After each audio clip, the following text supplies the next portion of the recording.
Hey guys, it's Bill at MMPC Tech. How you doing? So here's an update on my Corsair 5000T build I've been working on. It's inspired by 1970s sci-fi illustration artist Moebius that created Heavy Metal magazine, and more of that will be revealed as this build moves along.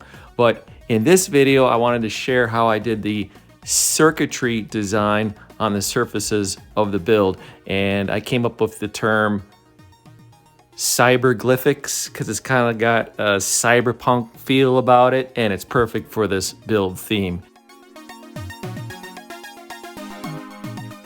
So what I'm using is unused open PCB circuit boards that were probably intended for some type of product, but it never happened. I use Scotchwell DP190 to attach the PCB boards to whatever I'm going to paint, because you're going to paint over the surface, including these boards, and then sand the surface of the PCB to bring out the circuitry below the paint. Now, the best paint to use is ideally a flat or a pastel paint, because you're going to scuff the surface. You could apply a gloss coat over later. I haven't done it, but this color theme works for what I'm doing because I want a pastel color. And you can see the results here. This is without having to fix anything. It's just straight sanding over the surface with a 250 grit piece of sandpaper.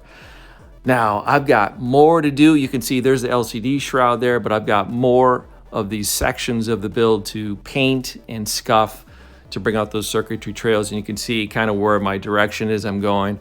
So a lot of work, but it's going to be worth it in the end. And thanks for watching. Post your questions or comments below, and I'll catch you in the next update soon. Have a good one.